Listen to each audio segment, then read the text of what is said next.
بسم اللہ الرحمن الرحیم اعوذ باللہ من الشیطان الرجیم بسم اللہ الرحمن الرحیم اللہم صلی علی محمد وآل محمد۔ مومنین کرام، ایک ٹاپک کو اس میں سے کافی سوالات کیے جاتے ہیں، وہ یہ ہے کہ اہل سنت برادران کے ساتھ ان کی مسجد میں، ان کی جماعت میں ہم شریک ہو سکتے ہیں یا نہیں، ان کے ساتھ اگر ہو سکتے ہیں شریک تو نماز پڑھنے کا طریقہ کیا ہے۔ اس میں ایک لیکچر ہے ہمارا کہ اہل سنت برادران کے ساتھ روزہ کھولنا یا ان کے ساتھ نماز پڑھنا طریقہ کار کیا ہے۔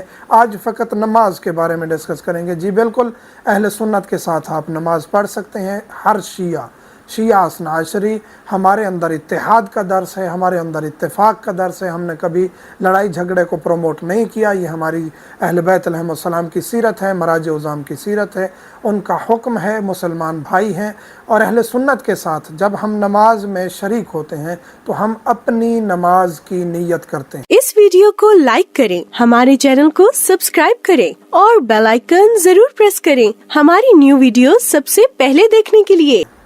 اہل سنت کی جماعت ہو رہی ہے، مثلا مغرب کی، عشاء کی، فجر کی، ظہر کی، عصر کی، ہم اپنی جماعت کی، جس طرح میں ابھی جو ہے وہ واپس آیا ہوں کچھ عرصہ پہلے حج کر کے، 2-3 مہینے پہلے، 2 مہینے گزرے ہیں، تو حج میں جو ہے ہمیں مکہ میں، مدینہ میں ہم اہل سنت کے امام ہیں، حرم مکی میں، حرم مدنی میں، اور اسی طرح کہیں بھی واسطہ پڑ جاتا ہے ٹرمینل پہ، کہیں بھی اہل سنت کے ساتھ ہم نماز پڑھتے ہیں۔ جو دبئی میں رہ رہے ہیں، سعودی میں رہ رہے ہیں، وہاں کے مقیم ہیں، ان کو نماز پڑھنی پڑتی ہے، تو اس میں کوئی حرج نہیں ہے۔ اپنی نیت کریں اور ان کے ساتھ نماز مکمل کریں۔ وہ قنوت نہیں پڑھتے، آپ قنوت سکپ کر سکتے ہیں، پڑھ سکتے ہیں تو پڑھیں، نہیں تو سکپ کر سکتے ہیں۔ باقی آپ اپنی جو ہے وہ حمد بھی پڑھیں گے دل میں، دوسری سورہ بھی پڑھیں گے، اور اسی طرح اگر وہ لمبی سورہ پڑھتے ہیں تو آپ ٹھہر سکتے ہیں، رک سکتے ہیں، کوئی حرج نہیں ہے۔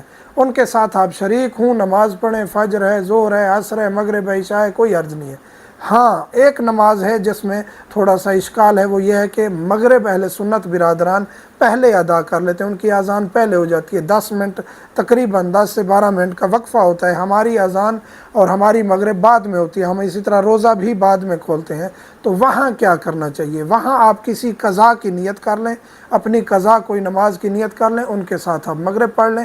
جو ہی وہ نوافل کے لیے اٹھیں اپنی مغرب کی، تو آپ اس وقت آپ اپنی مغرب کی ادا کا وقت ہوتا ہے، آپ اس ٹائم اپنی مغرب کی نماز ادا کریں۔ ہاں، آذان ہوتی ہے، جس طرح کہ حرم نبوی میں ہم نے اس کو کافی جو ہے وہ چیک کیا ہے، آذان ہونے کے بعد کافی دیر پیش نماز جو ہے امام جماعت بیٹھا رہتا ہے، اور تھوڑی دیر کے بعد پھر اقامت شروع ہوتی ہے، اور تقریباً 10 منٹ کا وقفہ آ چکا ہوتا ہے، تو پھر ہماری نماز کا ٹائم ہو چکا ہوتا ہے، ہم اپنی نماز بھی ان کے ساتھ مغرب میں شریک ہو سکتے ہیں۔ تو یہ آسان سا طریقہ ہے، انہی کے ساتھ آپ نماز پڑھیں، اپنے نیت کریں اور نماز کو مکمل کریں، باقی اس میں کوئی پیچیدگی نہیں ہے، اور یہی طریقہ کار ہے، اور شریک ہونا چاہیے۔ علماء بھی یہی کہتے ہیں کہ ایسا نہیں ہے کہ آپ فرادہ نماز پڑھ لیں، نہیں، شریک ہونا چاہیے۔ جماعت ہو رہی ہے، آپ شریک ہو جائیں اپنی نماز، اپنی نیت کے ساتھ، ان کی جماعت کے ساتھ۔ اتحاد کا درس ہے اور اس میں ثواب میں بھی اضافہ ہے۔ مومنین سے ملتمس ہوں، دعاؤں میں یاد رکھا کریں۔ والحمدللہ رب العالمین۔